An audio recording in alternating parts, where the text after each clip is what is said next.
بسم اللہ الرحمن الرحیم۔ السلام علیکم۔ میں نوکری کی تلاش میں تھا، لیکن مجھے چھوٹی موٹی نوکری بھی نہ ملتی تھی۔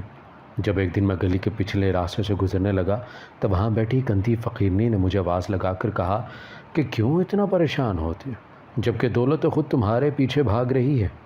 میں حیران رہ گیا تو اور اس فقیرنی کی بات سمجھ کر آگے جانے لگا تو وہ بولی کہ تمہاری کمر پر سفید تل ہے۔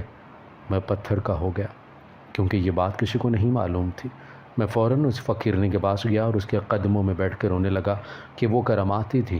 تب وہ بولی کہ تم مجھ سے نکاح کر لو، پھر تمہاری دنیا بدل جائے گی۔ پہلے مجھے اس کی بات بہت بری لگی، پھر میں نے سوچا کہ چھپ کے کر لیتا ہوں، اگر دولت نہ ملی تو طلاق دے دوں گا۔ میں نے اسی وقت اسے نکاح پڑھایا اور گھر لے آیا۔ وہ اندھی فقیرنی کو کباڑ والے کمرے میں بٹھا کر خود اپنے کمرے میں آ گیا۔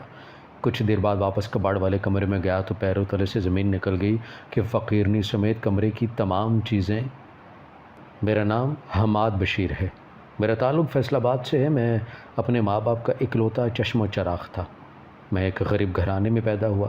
ابا سائیکل ریپیئرنگ کا کام کرتے تھے، اماں کڑھائی کا کام کرتی تھیں۔ بہت خوبصورتی سے لوگ بہت شوق سے چادریں، تکیہ وغیرہ پر کڑھائی کروایا کرتے۔ ابا نے مجھے محلے کے ایک اسکول میں داخل کروا دیا۔ میں بہت شوق سے اسکول جایا کرتا۔ اس زمانے میں کچی سڑکیں تھیں، جگہ جگہ دھول اڑاتی مٹی، جب کبھی آندھی چلتی تو ایک دوسرے کو پہچاننا مشکل ہو جاتا تھا۔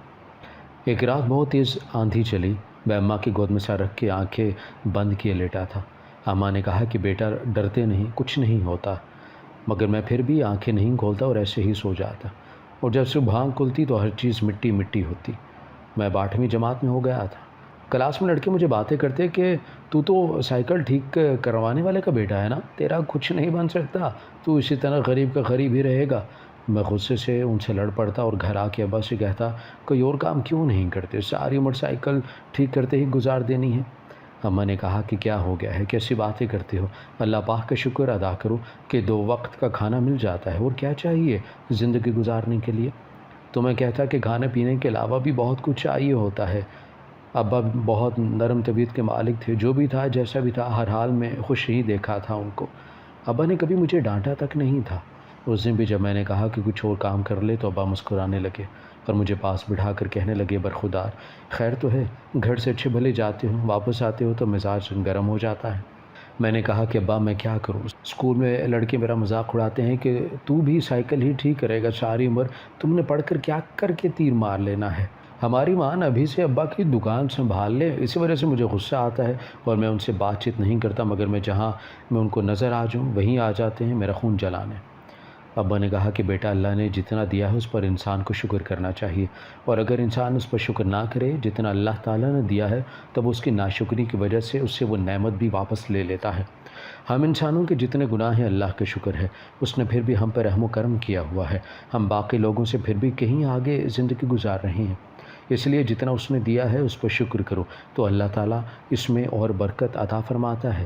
اس لیے تم کسی کی باتوں پر اس طرح غصہ نہ کیا کرو، اللہ تعالیٰ کا شکر کیا کرو کہ اس نے ہمیں حلال رزق دیا ہے، ہمیں اس لائق بنایا ہے کہ ہم حلال کما سکیں۔ اب جب تمہیں کوئی بات کریں تو اسے نظر انداز کرو اور صبر کرو، اللہ تعالیٰ ایک دن تمہیں بہت نوازے گا۔ میں ابا کی باتیں بہت غور سے سن رہا تھا۔ اب میں اسکول جاتا تو کسی کی بات پر توجہ نہ دیتا۔ ایک دن کلاس کی لڑکی اونچی آواز میں مجھے پنچر لگانے والے کا بیٹا کہہ رہے تھے تو مجھ سے برداشت نہیں ہوا۔ میں اسے مارنے کے لیے آگے بڑھا، جب ایک دم مجھے ابا کی باتیں یاد آ گئیں اور میں مسکرانے لگا تو وہ حیران ہوئے کہ اسے کیا ہوا، ہم نے تو اتنی باتیں سنی اور یہ مسکرا رہا ہے۔ تب میں نے کہا کہ ہاں، میں سائیکل ٹھیک کرنے والے کا ہی بیٹا ہوں۔ ہاں، میرا باپ سائیکلوں کو پنچر لگاتا ہے، مگر مجھے اس بات پر فخر ہے کہ میرا باپ مجھے حلال کما کے کھلاتا ہے، اور مجھے اس بات پر بھی فخر ہے کہ میں ایک سائیکل ٹھیک کرنے والے کا بیٹا ہوں۔ تب میرے استاد بھی کلاس میں آ گئے اور انہوں نے میری ساری باتیں سن لی اور سب میرے لیے تالیاں بجا رہے تھے۔ میرے استاد نے کہا کہ مجھے خوشی ہوئی کہ تم جیسے بچے پڑھائی کے ساتھ ساتھ اتنا اچھا سوچتے ہیں، تمہارے ماں باپ یقیناً بہت اچھے ہوں گے۔ اور وہ لڑکے جو مجھے باتیں سناتے تھے، مجھے تنگ کرتے تھے، انہوں نے مجھ سے معافی مانگی اور میں نے سب کو معاف کر دیا۔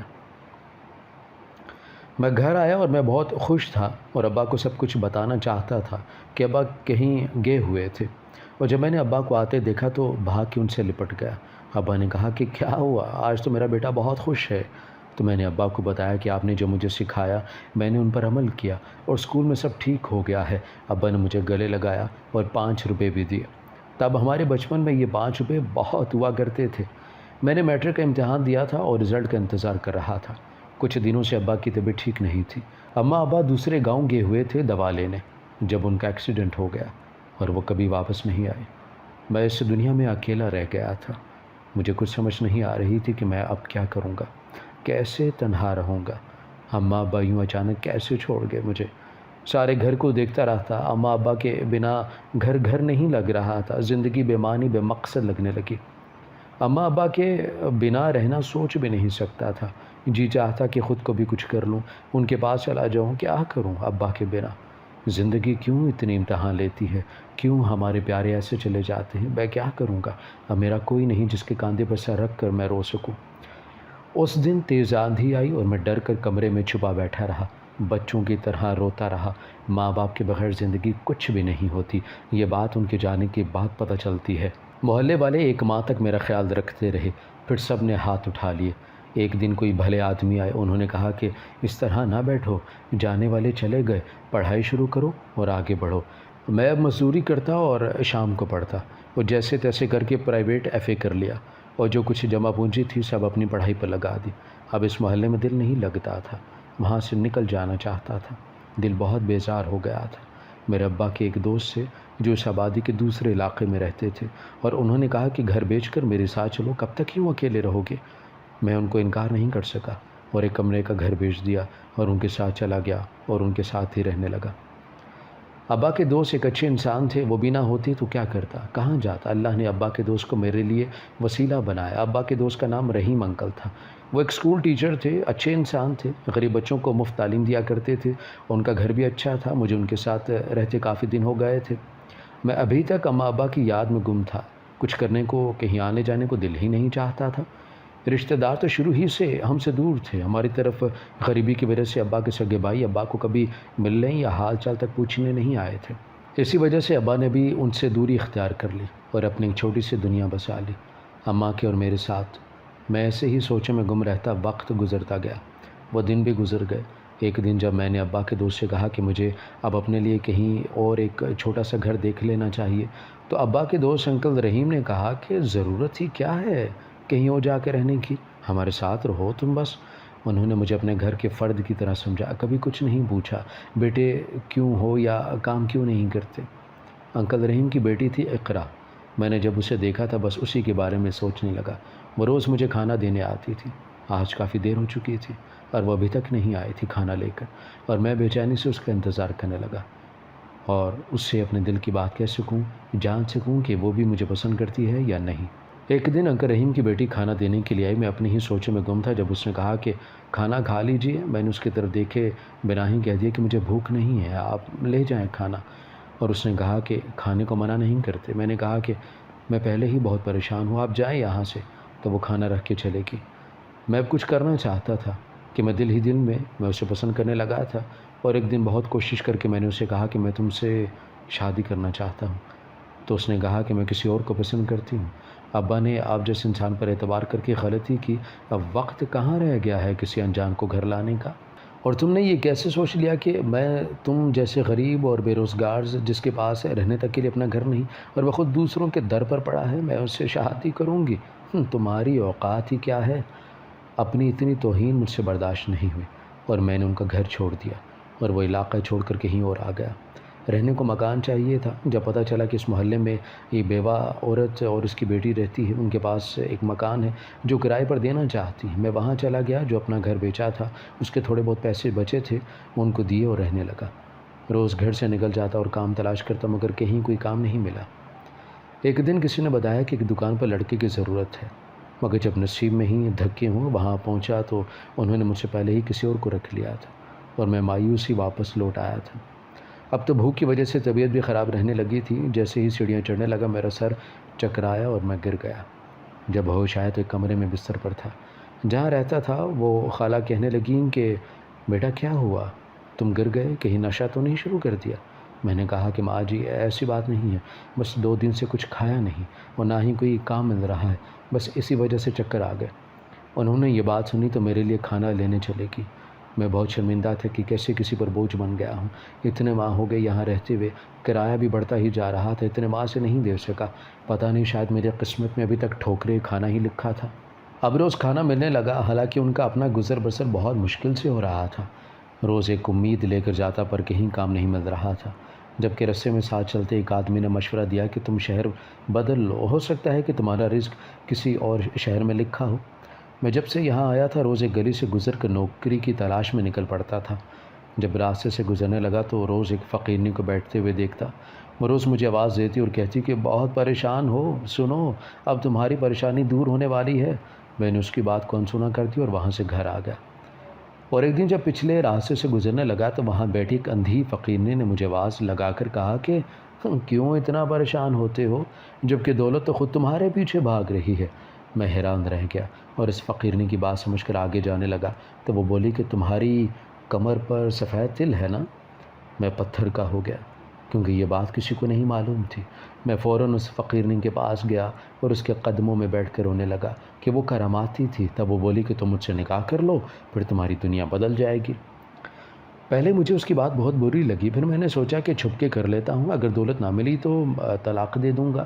میں نے اسی وقت اس سے نکاح پڑھا اور گھر لے آیا۔ وہ اندھی فقیرنی کو کباڑ والے کمرے میں بٹھا کر خود اپنے کمرے میں چلا گیا۔ کچھ دیر بعد واپس کباڑ والے کمرے میں گیا تو پیروں تلے سے زمین نکل گئی، کیونکہ فقیرنی کی جگہ ایک خوبصورت لڑکی بیٹھی تھی۔ میں نے پوچھا کہ تم کون ہو اور یہاں کیسے؟ وہ اندھی فقیرنی کہاں گئی؟ اس نے کہا کہ وہ میں ہی ہوں۔ وہ تو ایک خوبصورت لڑکی تھی، بالکل پریوں جیسی، شاید پری ہی تھی۔ تو وہ فقیرنی نہیں تھی، اور جو سامان جو کچرا کمرے میں تھا سب سونے ہیرے جواہرات میں تبدیل ہو گیا۔ میں بے ہوش ہو چکا تھا۔ جب ہوش میں آیا تو میں ایک عالیشان بنگلے میں ایک خوبصورت بیڈ پر تھا۔ میں نے خود کو چٹکی کاٹی کہ میں کہیں خواب تو نہیں دیکھ رہا، مگر جب وہی فقیرنی میرے پاس آئی تو میں ایک دم اچھل کے بیڈ کے دوسرے کنارے میں جا گرا۔ اس نے کہا کہ ڈرو نہیں، میں تمہاری خیر خواہ ہوں، تم نے مجھ پر اتنا بڑا احسان کیا ہے، اور یہ محل، نوکر چاکر، یہ دولت، یہ سب تمہاری ہے، کوئی تم سے چھین نہیں سکتا۔ میں ابھی بھی یہی سوچ رہا تھا کہ میں نیند میں ہوں، جب آنکھیں کھلیں گی تو وہی فقیرنی کے سامنے ہوں گا، مگر خواب ٹوٹ کیوں نہیں رہا، میں نیند سے اٹھ کیوں نہیں پا رہا ہوں۔ میں خود سے باتیں کر رہا تھا جب اس پری نے کہا کہ یہ سب سچ ہے، یہ خواب نہیں ہے، حقیقت ہے، میں تمہارے سامنے ہوں۔ میں سامنے بڑے ٹیبل پر پانی اٹھا کر پینے لگا اور کچھ اپنے چہرے پر چھڑکا۔ میں نے اس سے پوچھا کہ تم فقیرنی سے یہ خوبصورت پری کیسے بن گئی، یہ کیسے ہو سکتا ہے؟ تو اس نے کہا کہ یہ بہت لمبی کہانی ہے۔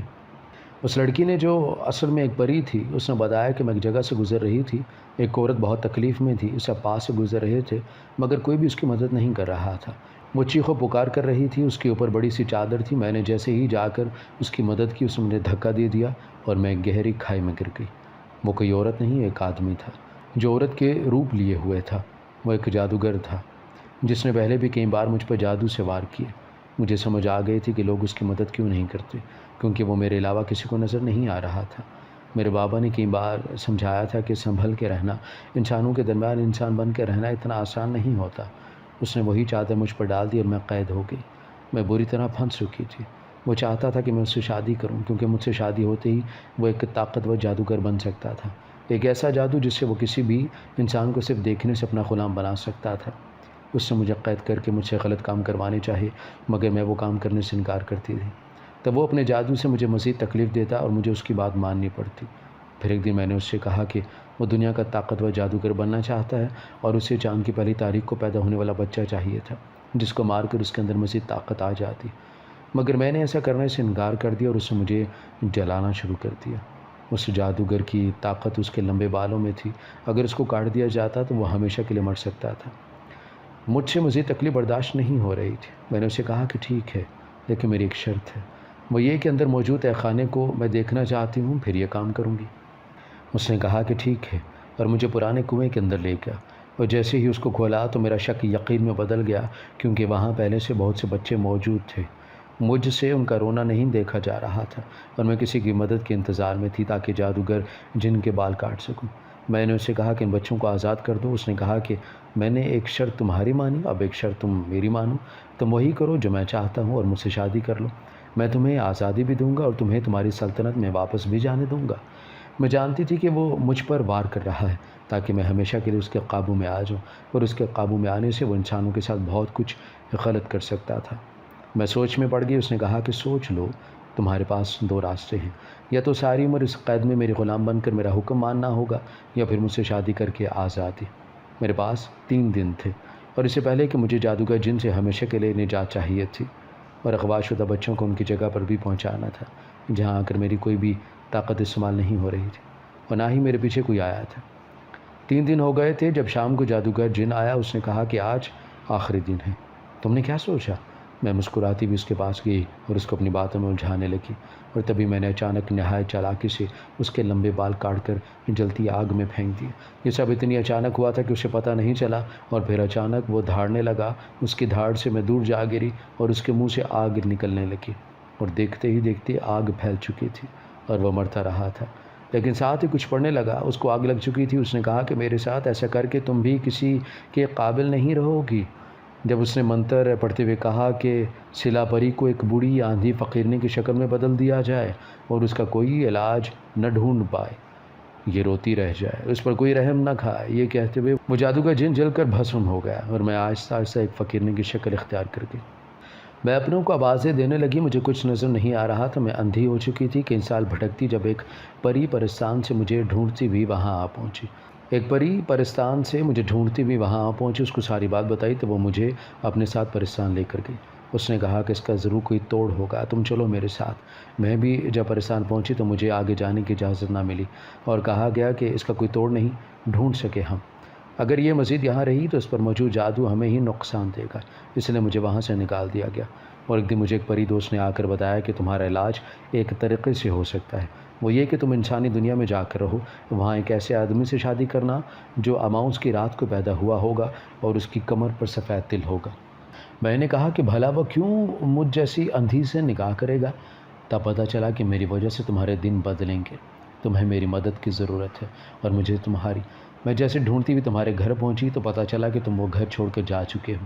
میں پھر تمہارا پیچھا کرتی رہی، تم تک جب پہنچی تو تم اپنے انکل کے گھر سے بھی جا چکے تھے۔ میں کئی سالوں سے اسی بستی میں تمہارا انتظار کرنے لگی، اور تم نے مجھ سے نکاح کر لیا، جس سے میں جادو کی زنجیروں سے آزاد ہو گئی ہوں۔ یہ دولت جو تم دیکھ رہے ہو یہ سدا تمہارے پاس ہی رہے گی۔ تم ایک اچھے انسان ہو، اس دولت کو اچھی جگہ استعمال کرنا۔ وہ پری جا چکی تھی اور مجھے لگ رہا تھا کہ میں ابھی بھی خواب دیکھ رہا ہوں، پر یہ حقیقت تھی۔ کچھ دنوں بعد ابا کے دوست جن کے پاس میں رہتا تھا وہ اور ان کی بیٹی مجھ سے ملنے آئے۔ میرا گھر شان و شوکت دے کر کہنے لگے، حماد بیٹا کیا تمہاری لاٹری نکل آئی؟ میں نے کہا کہ انکل کچھ ایسا ہی سمجھ لیں۔ ان کی بیٹی بھی ساتھ آئی تھی، کہنے لگی کہ مجھے معاف کر دو، میں تم سے شادی کرنے کے لیے تیار ہوں، جبکہ میں جانتا تھا کہ جس لڑکے کو پسند کرتی تھی اس نے چھوڑ دیا تھا۔ اسے آج بھی مجھ سے محبت نہیں تھی، صرف میری دولت کی خاطر مجھ سے شادی کرنا چاہ رہی تھی۔ یہ دولت بھی بڑی عجیب چیز ہے، انسان میں 100 عیب ہوں یہ دولت چھپا جاتی ہے، لیکن میں اب اسے شادی نہیں کرنا چاہتا تھا۔ میں نے معذرت کر لی اور فیصلہ کر چکا تھا کہ مجھے کس سے شادی کرنی ہے۔ کچھ دنوں بعد میں نے بیوہ کرایہ دار عورت کی بیٹی سے شادی کر لی، اور لوگوں کے مجھ پر بہت احسان تھے۔ وہ لڑکی جس کا نام زویا تھا مجھے پسند کرتی تھی، جب سے یہاں آیا تھا اس نے ہمیشہ میرا ساتھ دیا تھا۔ اب جب ان لوگوں کو میری ضرورت تھی میں کیسے چھوڑ دیتا؟ اس کی ماں بھی ہمارے ساتھ رہنے لگی۔ ہم ایک خوشگوار زندگی گزار رہے ہیں۔ میں نے ایک فیکٹری کھول لی ہے جس میں سبھی غریب لوگوں کو باقیوں کی نسبت زیادہ تنخواہ دی جاتی ہے، ان کی ہر ضرورت کا خیال رکھا جاتا ہے۔ وہ لوگ مجھے دعائیں دیتے ہیں، مجھے اپنا محسن سمجھتے ہیں، پر یہ سب ایک نیک دل پری کی وجہ سے تھا جس کا میں ساری زندگی شکر گزار رہوں گا۔ ہماری ویڈیو اگر آپ کو پسند آئی ہے تو ضرور لائک کیجیے، اپنی رائے دینا چاہیں تو کمنٹس کیجیے، اچھی لگے تو شیئر کیجیے۔ اس کے ساتھ ساتھ اگر آپ نے ہمارا چینل سبسکرائب نہیں کیا تو ضرور کیجیے، اور بیل آئیکن پر لازمی کلک کیجیے تاکہ ہماری ہر آنے والی ویڈیو آپ تک بر وقت پہنچ سکے۔